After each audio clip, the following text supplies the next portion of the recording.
जगन्नाथ बलदेव सुभद्रा महारानी की, पंचात्तर महाप्रभु भगवान की, विष्णुदेव भगवान की, शतभक्त प्रहलाद महाराज की, यादव श्रील प्रभात की, जनिताय गौरव प्रभात की।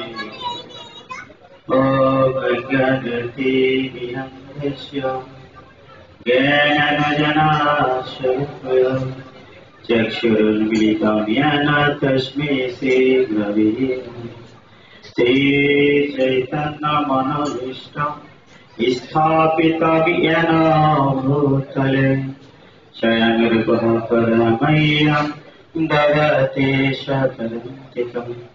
वन्दे अहं श्रीगुरु श्रीयुतपादकमलं श्रीगुरुन् वैष्णवञ्च श्रीरूपं सग्रजातं सहगणरघुनाथान्वितं तं सजीवं साद्वैतं सर्वदूतं परिजनसहितं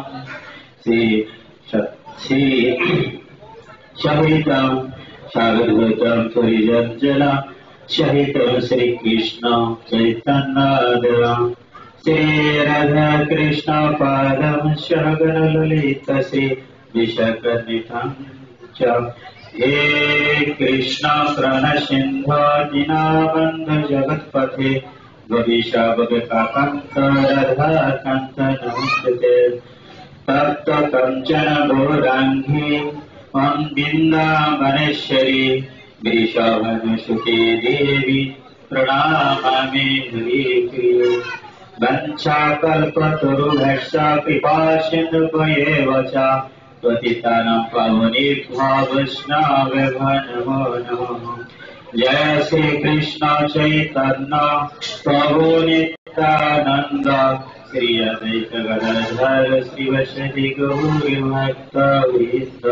हरे कृष्ण कृष्ण कृष्ण हरे हरे, हरे राम राम राम हरे हरे। नामयं विष्णुपादाय कृष्णप्रेष्ठभूषाले श्रीमते जयपताकाशामिनीते नमिने। नामाचार्यपादाय नितकृपाप्रदायिने गौरकथादामोदराय नगरग्रामचरिणे। नामयं विष्णुपादाय कृष्णप्रेष्ठभूषाले श्रीमते भक्तिवेदान्त स्वामिनीति नमिने। नमस्ते सरस्वते देवी गौरवाणी प्रसारिणे निर्विशेष शून्यवादी पाश्चात्यदेशतैः। नारायणं नमस्कृत्य नरं चैव नरोत्तमं देवी सरस्वती वेशं ततो जयमुदीरये। ॐ नमो भगवते वासुदेवाय।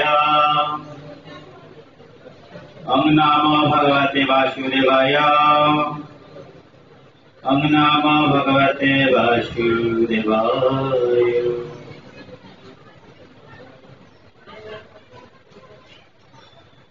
हरे कृष्ण। श्री कृष्ण भक्त मंडले আপনাদের রাখুল চরণে আমার ধন্যবাদ প্রণতি। আপনাদের কৃপা বলে উপবিষ্ট হয়ে আপনাদের সামনে কৃষ্ণ কথা অমৃত আপনাদের কৃপা বলে বলার জন্য এসেছিলাম। যদি আপনারা কৃপা করেন তাহলে হয়তো দেওয়া সকাল। হরে কৃষ্ণ। সবাই কৃপা করবেন তো? আমরা গতদিন সেবার উপরে ক্লাস নিয়েছিলাম, অর্থাৎ গুরুদেবের সেবা চতুর্থ অধ্যায় 34 নং শ্লোকের উপর গুরুদেবের সেবা কিভাবে করা উচিত। আমরা সেদিন অনেক সেবার কথা শুনেছিলাম। অপ্রাকৃত সেবা কি, সেখানে যে সেবাগুলোর আমরা কথা শুনেছিলাম মূল বিষয় হচ্ছে সেগুলো আমরা নিজের আচরণে নিতে পেরেছি কি। আসলে কি আমরা দিতে পেরেছি? সেখানে একটি কথা অত্যন্ত গুরুত্বপূর্ণ ছিল, অকৃত্রিম সেবা। কৃত্রিম সেবা আর অকৃত্রিম সেবা। গত ক্লাসে ছিলেন এমন কেউ আছেন? 5-7 জন আছে আমরা। কৃত্রিম সেবা আর অকৃত্রিম সেবা আমরা কি জানতে পেরেছি? যদি জানতে পারেন একটু ক্লিয়ার করে। কৃত্রিম অকৃত্রিম 2-3 জন। কৃত্রিম সেবা কি? কারোর অন্য কারোর মাধ্যমে করা, সেটা হচ্ছে কৃত্রিম সেবা। আর অকৃত্রিম সেবা কি? সরাসরি নিজে যুক্ত থাকে। এটাই তো এটাই তো কৃত্রিম অন্য কারোর দ্বারা বা অন্য কোনো মাধ্যমে করা, আর অকৃত্রিম নিজে সরাসরি যুক্ত থেকে করা, সেটা হচ্ছে অকৃত্রিম বা অপ্রাকৃত। তাই না? আমাদের মন্দিরে কৃত্রিম সেবার কি লোক আছে কেউ? সবাই আমরা সরাসরি। আমাদের সেবার মূল বিষয় হচ্ছে প্রসাদ, তাই তো? প্রসাদ যে তৈরি হয় রন্ধনশালা, ওখানে আছে গুরুত্বপূর্ণ সেবা। ওখানে কৃত্রিম সেবা প্রয়োজন নাকি অকৃত্রিম সেবা প্রয়োজন? কৃত্রিম সেবা প্রয়োজন নাকি অকৃত্রিম সেবা প্রয়োজন? অকৃত্রিম সেবা। আমরা এখানে অকৃত্রিম সেবার জন্য 2-3 জন ব্যক্তি দেখছি। রান্ধনশালায় আমরা ঢুকলে দেখতে পাই যে অকৃত্রিম সেবার জন্য 2-3 জন ব্যক্তি। কিছু কিছু ভক্ত আছেন, আমরা জব সেবায় আছি। কিছু কিছু আমরা, আমার কথাই বলি, আমি সরাসরি ভাবে সেবা করার যোগ্য নই। আমি কি শুধুমাত্র কথা বলি? কি বলি? কথা বলি। অকৃত্রিম সেবা হয় না, কৃত্রিম সেবা হয়।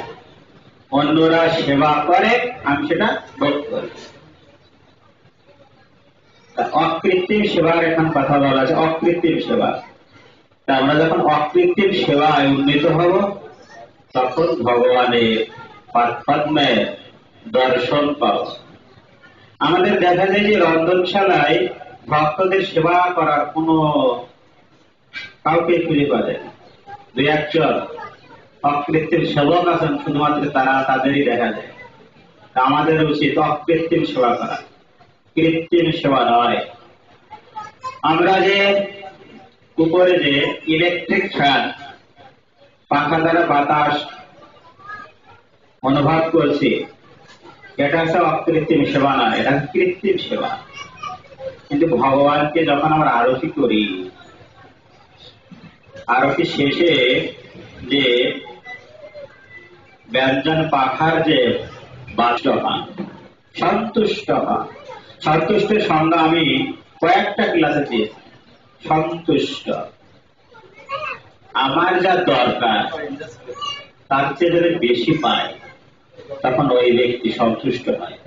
সত্য না মিথ্যা? মতাঞ্জলি ক্লিয়ার হবে। আমরা পাঠ শেষে, কীর্তন শেষে যখন প্রসাদ পাই, আমার যতটুকু প্রয়োজন ততটুকু তো পেলাম।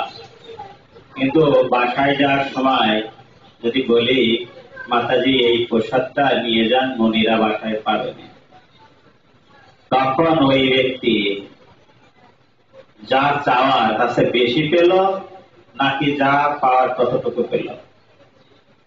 বেশি। তখন ওই মাতাজি বলে, ঠিক আছে প্রভু, আর ওই পরবর্তীতে ওই প্রভুটাই খোঁজে। কারণ কি? ওই প্রভুর দিনে সন্তুষ্ট। যা প্রয়োজন, যা দরকার, তার সাথে যখন তোমরা বেশি পায়, তখন আমরা সন্তুষ্ট হই। ঠিক তেমনই আমি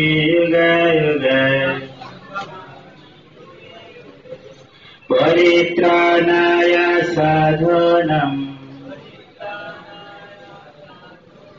বিনাশায় চ দুষ্কৃতম धर्म संस्थापनार्थाय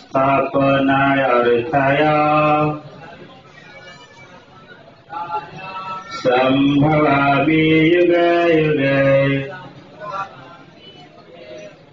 परित्राणाय साधूनां विनाशाय च दुष्कृतम् धर्म संस्थापनार्थाय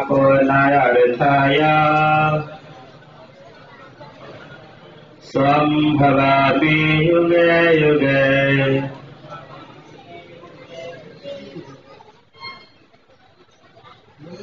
অনুবাদ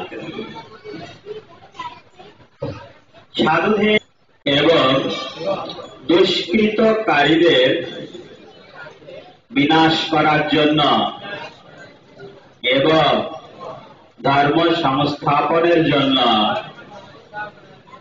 আমি যুগে যুগে অবতীর্ণ হই। শ্লোকে কে বললেন? ভগবান শ্রীকৃষ্ণ বললেন সাধুদের পরিত্রাণ। কয়টা কাজ? সাধুদের পরিত্রাণ একটা, দুষ্কৃতকারীদের বিনাশ, 3 নম্বর ধর্ম সংস্থাপন করার জন্য যুগে যুগে ভগবান শ্রীকৃষ্ণ অবতীর্ণ হয়। কয়টি কাজ? 3টি কাজ। আমাদের এই শ্লোকটি এত পরিচিত আমরা কল্পনা করেন, অনেকের মনে হয় সবাই মুখস্থ আছে শ্লোক, কিন্তু কয়টা কাজ বের করতে গেলে কষ্ট, রিয়েলাইজ করা লাগে। রিয়েলাইজ কয়টি কাজ? এই 3টি কাজের জন্য ভগবান শ্রীকৃষ্ণ এই ধরাতে অবতীর্ণ। আসলে কি সত্য? এটা রিয়েলাইজ। আসলে কি 3টি কাজ করার জন্য ভগবান শ্রীকৃষ্ণ পৃথিবীতে আসেন? একটুখানি সামারিক খেয়াল করি। সাধুদের পরিত্রাণ, পঞ্চ পাণ্ডব সাধুদের পরিত্রাণ, দুষ্কৃতম অনেক অসুর বধ করেছেন দুষ্কৃতম। আর কুরুক্ষেত্রের যুদ্ধের উদ্দেশ্য কি ছিল? ধর্ম সংস্থাপন। কয়টি কাজ? 3টি কাজ। এবার মনে থাকবে সবার। তাহলে প্রথম কি করেছেন? সাধু। সাধু কারা? যারা মনি ঋষি ছিলেন, যারা ধর্মকে রক্ষা করতে চান, তাদেরকে ভগবান শ্রীকৃষ্ণ রক্ষা করেছেন। পঞ্চ পাণ্ডবদের সর্বদা কি করেছে? রক্ষা করেছে। এরকম শ্রী রামচন্দ্র যখন জন্মগ্রহণ করেছিলেন তখন সাধুদের কি করেছেন? মনি ঋষি যারা ছিল তাদেরকে রক্ষা করেছেন। আর যে সমস্ত অজেয় অসুর ছিল তাদেরকে কি করেছেন? বিনাশ করেছেন। একজন উদাহরণ দিতে পারবেন? একজন বলেন। রাবণ। আর কেউ? আর কিছু? হিরণ্য তো ওই দিকে নয়, রাম অবতার। বকাসুর এরকম না, তারকাসুর। হ্যাঁ, এরকম অনেক অসুর ছিল যারা ধর্মকে রক্ষা করতে বাধা সৃষ্টি করত। তাদেরকে তিনি কি করেছেন? বিনাশ করেছেন। আর অবশেষে ধর্মকে স্থাপন করেছেন। এরকম অনেক বহু বহু প্রবাদ আছে। দ্বাপর যুগে ভগবান শ্রীকৃষ্ণ পঞ্চ পাণ্ডবদের রক্ষা করেছেন। কখন? তারা যখন বিপদে পড়েছেন, তাই না? সাধুরা এরকম বিপদে পড়ে কাদের দ্বারা? যারা দুষ্কৃতকারী। সাধুষি করতে হবে যাতে আমাদেরকে কিছু না করতে পারে, রক্ষার জন্য নিজেকে। কিন্তু সাধুরা তা করেন না। সাধুরা কি করেন? যখন কোন বিপদে পড়ে তখন কি করে? হরে কৃষ্ণ কৃষ্ণ কৃষ্ণ হরে হরে হরে রাম রাম রাম হরে হরে। ভালো হয়নি, সাধুদের মতো হয়নি। হরে কৃষ্ণ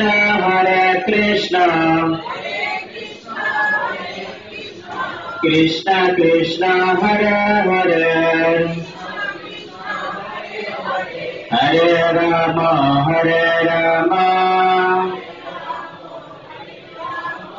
রাম রাম হরে হরে।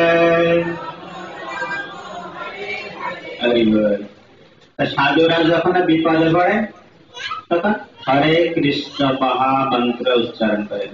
তো সাধু কাকে বলে? তো হরে কৃষ্ণ মহামন্ত্র করলাম আর সাধু হয়ে গেল? একবারে সাধু হয়ে গেল। সাধু কাদের বলে? সদ্গুরুর অধীনে থেকে যিনি জীবন যাপন করেন তিনি হচ্ছেন সাধু।